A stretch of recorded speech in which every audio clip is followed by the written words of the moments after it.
Alright boys, we're back. The new One Punch Man chapter with Garou's monster form takes off, and ooh, this is a really good one. Some amazing combat action scenes, some unexpected battles going on here, heroes getting slaughtered and stuff. I can't wait to dive into this one with you guys. Opening page here, the cover page, is this cute little Tatsumaki. I love what's going on here. There's like, you can see Blast and Saitama and Flashy Flash and Little Monster staring at her through a black hole. So this is very nicely done from Murata. I'd like to touch on the cover pages because he always does these, like, or most of the time they're fairly artistic, and most of the time they're also Fubuki. So this was a little neat, little cute little image. I appreciated that. First page off the bat, we see Garou. Okay. A little bit to talk about here on its own right. First of all, he does have a mouth when he wants to. I don't know if it's like pure energy or what exactly is going on, but he definitely looks like Venom a lot more in this chapter than he did in Boros in the previous chapters. And he doesn't talk, so he does have a mouth even though it's shut, but he doesn't talk. He just kind of roars a lot. So I'm wondering, he does talk in the webcomic a lot. So I'm wondering if he's going to start talking, if he's going to gain control of himself. Maybe he's just completely out of control right now. And he's going up against Bomb, who is Silver Fang's brother. Immediately just blasts off. So he's like Ultra Instinct almost at this point. And they're going to have basically like a crazy DBZ Ultra Instinct battle going on between the two of them. He flies in with this kick, it's dodged. Bomb returns with a punch, it's dodged. And Murata does unbelievably good work with the fight paneling in this chapter. It's so dynamic here. There's so many different angles. There's so much detail. He's able to draw like combat in one page, like with multiple of the same person, you know, you'll see that a lot later on. But Bomb is saying here, it should be my younger brother finishing you off, Silver Fang, but it seems there's no time for that. If we must fight, then there will be no holding back. And as Fubuki's trying to help, she's like got her hands up using some psychic power, and she can't even see them at all. That's like the classic DBZ trope, right? Like when two super powerful people are fighting, and like everybody on the sidelines is like, oh my god, they're so fast I can't even see them. I think actually that's an anime trope, like less a DBZ trope, but I think it really started with DBZ. So she's like, I can't see them at all, and then Garou comes in and attacks Fubuki, and bang, just like catches the punch. So epic. Oh god, I love this. And he says, let's take this somewhere else, punching and blasting Garou away. And then he kind of like phases into Ultra Instinct like in his own right, and just is just super speed. So even though he's old and everything, he's not complaining about, oh, if I was my younger self, I would have got you. Like, Bomb is still strong as hell. I think he's like technically slightly weaker than Silver Fang, but he's up there for sure. Okay, and we haven't finished the fight with Black S yet. He's got a couple additional things that he's gonna be doing throughout this arc. He's not done yet, even though the heroes all kind of teamed up and beat the crap out of him. Now he bursts out of the ground. At first I thought, oh, maybe he's gonna turn into Golden S, which is just like some super powerful juggernaut, right? But after the huge combination attack from the heroes in the last chapter, he like bursts out of the ground, and then that black stuff is not water. That's like a whole army of tiny little Black S's, and they're gonna end up fusing here because they didn't really do much. I mean, they got a couple strikes in on people here and there, but for the most part, they were just fodder getting their butts kicked. And the Council of Sword Masters are teaming up with Dark Shine, and they've just been slicing and dicing and punching and pummeling the living crap out of all these Black S's. But that's when this giant, monstrous Black S bursts out of the ground. And now he's a little bit more of a challenge for the heroes. I mean, he looks scary. The way Murata draws Black S in this chapter, especially with the R face coming up. Yeah, right there at the bottom. So he bursts out of the ground, he grabs Tatsumaki, and this is kind of like what he can do. So he can split himself apart as many times as his cells and his body will permit, like literally trillions of times. But as he fuses those cells together, he gets stronger, and he ends up grabbing Tatsumaki, and she's basically protecting herself from getting crushed by still holding on with some of her psychic power. She's probably trying to like use her psychic powers to like release his hand from grabbing her, but he's saying, I wonder what will happen if I squeeze really, really hard. And boy, look at that face, man. That is the face of nightmares right there. But just then, Shoguk Incinerate comes in from Genos, who blasts off the arm of Black S, who was holding and crippling Tatsumaki. So the dynamic duo is back, Tatsumaki and Genos, this unlikely duo that we saw team up together. We saw a couple incredible shots of the two of them together versus Psycho Sorochi and everything, and they were kind of helping each other. Genos was deflecting blasts aimed at Tatsumaki, and she was kind of holding him up and everything, and it was really cool. There were some epic shots there. I know people love them because I saw tons of people retweeting them and coloring those pictures of Genos and Tatsumaki back to back. And we're going to see another one of those here in just a minute. But first, Black S just bashes Genos super hard, like sends him flying into the ground. I mean, that looks like that would destroy him.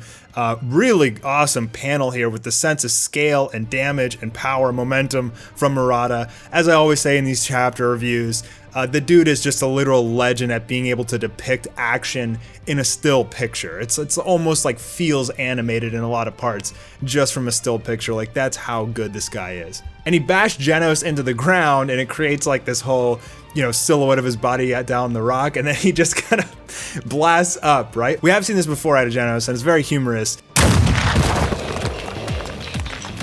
One picture.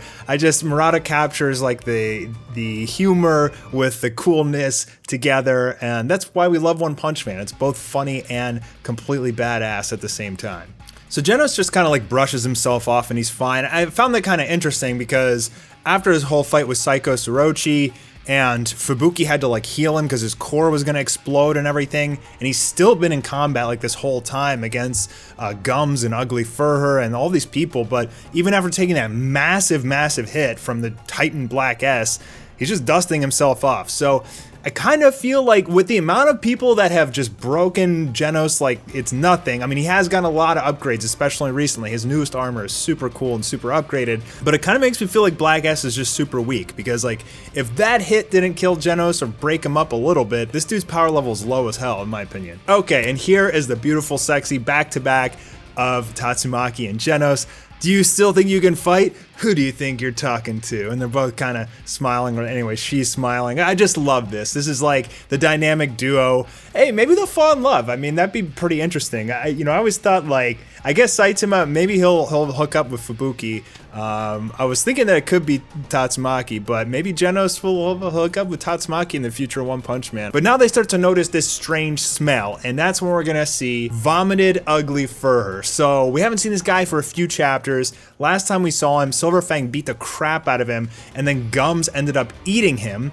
And he exploded out of Gums, and because of Gums' digestive acid, he has like kind of transformed. He's even more powerful now. So Ugly Fur was crazy powerful before when we saw him fight. I mean, he was like a wrecking machine before, and now if you touch him, you melt. What happens with this guy is he's melting like as he's standing there, but like we saw from Ugly Furher in previous chapters, he can kind of swell up and expand his body. So as he's melting, he's swelling up at the same time. I mean, I don't know what exactly that does, but it basically just keeps him in acidic solid form. Like he can move around and fight even though he's like melting. He's like melts anything he touches. And he wants Silver Fang. Like he's looking for Silver Fang because Silver Fang just totally outplayed him and outmaneuvered him with his crazy martial arts and everything, just like deflecting his own fist back into his face and stuff like that. That was a really epic fight. I love that chapter. So Ugly Fur just straight up like spits out acid, and he spits out acid onto a bunch of Black S's. And we don't see what happens to him yet, but because Dark Shine comes in with Super Ally Double Bazooka, and this is a punch that can break a lot of things. I mean, that attack, I mean, we've seen how strong Darkshine is lately. And Vomited Ugly Fur comes in with forearm melting punch, and they clash. It seems like their power is even, which is pretty impressive, but it's understandable because like Ugly Fur basically was like the Darkshine of the monster cadre, so this makes sense. They're like pretty equal pair, kind of like Pig God versus Gums. But now we get to see what happens to the Black S's that got spit on, and they're melting like crazy. They're just skeletons, and gets like some crazy acid, and you see what happens to Darkshine's hands. His hands have melted. So this is crazy. His invincible body that didn't even take damage from Garou, right? Like he didn't like get hurt from Garou. He like lost his mind because he lost all of his confidence because Garou beat the crap out of him, right? Like, or just showed he was superior. But this is like really the first time that Darkshine has actually taken damage, and it's a bad way to take some damage. Like his hands have literally the skin is melted off, it's just bone and some muscle left. I was really surprised to see this. Makes a lot of sense, but it's just that's wild to me. I mean, so I guess he's out.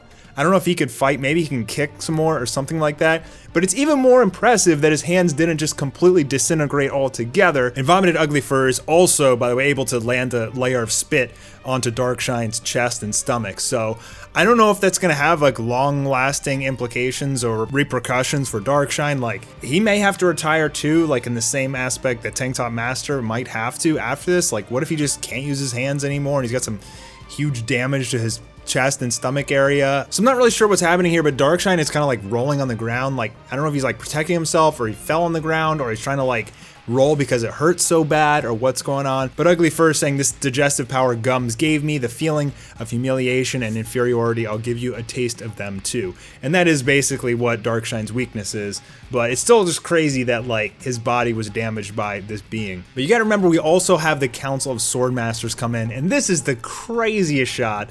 I think, in the most gory anyway. Ugly Fur spits on this guy's face, Zunbai. And he was kind of like the Council of Swordmaster monk. He would like have one hand praying and just slicing up all the black S's. So he got spit on the face, and look at that hole in his face. So he is definitely dead.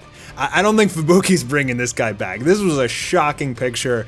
Wow. I love how Murata is getting more into like the gory territory, and I think he knows that like the majority of his fan base is probably not less, you know, pre-teens, but probably more like people around 20 to 30 even, like that sort of age. So we love this stuff. Like if you love like kind of dark, like if you like Berserk, you know, you're probably gonna love this art and this gore and everything like that. So Atomic Samurai comes in with Atomic Slash, but it does absolutely nothing and melts both their swords. So I don't know how they're gonna defeat this guy. I feel like the only person that maybe could, because he's basically invincible to like any physical attacks. Like he'll just melt anything he touches. So maybe Fubuki, but she's like too weak at this point. I'm not sure. I'm not sure who's gonna be able to beat him. Maybe Golden S.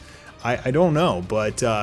Yeah, Atomic Samurai's out. It seems like the whole Council of Swordmasters, with the exception of Spring Mustachio, they're basically all out because their swords are broken, so I don't know what else they're gonna do. Vomited Ugly Fur is a total beast. Okay, and now we get back into the good part I know you guys are waiting for, and that's Awakened Garou versus Bomb. So look at this paneling, dude. Just the way that he has literally 4 pictures of them drawn from this perspective zooming out, so you can like almost feel it as an audience. Like as you're watching, you can kind of like feel this teleporting Dragon Ball Z battle going on. I mean, it's just unbelievably cool and outstanding work. I love this. I love the poses that Murata's doing here. It's just so unique and like flexible and so much martial arts in it. It's just amazing. It's not stiff at all. And right now they're basically both trading punches and kicks. It seems like they're pretty much dead even. And Bomb is acknowledging like what sort of battles this guy gone through. Like he's combined every technique and he's refined them to become more of his own. Is this because of monsterification? Well, we've seen that since the Garou arc began, he's been fighting like every strong opponent he possibly can. And he's been getting stronger and stronger every single fight. Not only that, he has an insane amount of resilience. Like the dude can get battered and broken and his entire ribcage shattered and, you know, continues fighting and overcoming his limits every single fight. So not only the monsterification, but he has improved on his own an insane amount. And this is leading into how he's going to create Godslayer Fist. We're not there yet. That'll probably come in maybe next chapter or the chapter after. But he's eventually going to create his own Fist of Flowing Water Crush Rock. He's going to create his own technique called Godslayer Fist, which is just like, you know, he calls it, it's a technique because I'm disaster level god, I should have a technique, you know, named, you know, God Destroyer or something like that. So Bomb comes in to use like one of his strongest abilities, puts his fingers out like this, and Garou, and they clash, and like Garou literally copied him exactly. He canceled out Bomb's, I guess, one of his best techniques there. They didn't say exactly which technique he was using, but I think it's the same one, or one of like that he was using against Elder Centipede. I could be wrong, but in any case, Garou was able to cancel out his like strongest attack and then elbow him in the face and pretty much win the battle. So he hasn't killed Bomb, because that's when Silver Fang shows up. And oh man, so I just went back and read through the webcomic chapters, and I don't believe Silver Fang fought Garou after he was transformed, unless I just missed the chapter somehow. But I just went back through and read it. He fought like just about everybody. A lot of the heroes even that are fighting right now, like Atomic Samurai, Darkshine, they were all fighting Monster Garou when he came out. And right now they're still fighting the cadre. So that's why like the timelines and things like this they're very mixed up here in the manga. Like not necessarily in a bad way or anything like that. It's just Murata has kind of, with the guidance of one, change the story, right? Like in like little elements of it that make it different, but it's still like overall encompassing the same story. So in any case, we get, oh man, look at that art. Oh my God, dude. Oh, I can't wait. This is going to be beyond epic. I feel like this has to get interrupted. Like, I don't know what's going to happen here. I wonder if Garou will like lose the Silver Fang and then transform even more and then beat Silver Fang. When is Saitama and Flashy Flash going to show up? Is Blast going to be with them? So many questions. This is so hype. This is like the hypest moment, dude. I mean, ever since like the announcement of One Punch Man Season 2, I've been talking about Garou and his forms and talking about like this moment right here. I can't believe we're finally getting here. It was like 2 or 3 years ago. I've been talking about waiting for this moment, and we're finally here. And look at that picture of Garou, dude. I mean, he really looks like Venom here. So, I mean, sometimes he looks like Boros, sometimes he looks like Venom. Right here, God, that is just such an awesome looking picture of him, and he looks super powerful and sick. Hopefully he'll talk a little bit to Silver Fang, you know, as his old master and everything. Right now it looks like his mouth is closed, but we saw from the first page he can open his mouth to roar, so I don't know what exactly is going on there. But this was a cool chapter, brutal, awesome combat, lots of stuff to talk about. And, you know, the monster cadre who are losing are now getting stronger again. Garou has come out, and it seems like it's just pure chaos on the battlefield. So this was great stuff. I absolutely love this from Murata. Super hype chapter, and I'm really happy this came out today. He's still being very consistent. I know he's working super hard on these chapters. He releases them like every 10 to 14 days. He does a lot of status updates and such on Twitter. I follow him there, so that's how I knew this chapter was going to come out Monday. He told us, and you know, he does overwork himself like crazy, but people tell him the rest, and he's just like, dude, I just love drawing manga. So I just hope this dude gets his rest, doesn't burn out, because he's giving us such amazing content to talk about, and I absolutely love this. I'm Mastar. If you guys enjoyed the video, please leave a thumbs up. It helps me out a great deal, and I'll see you soon for another video. Peace.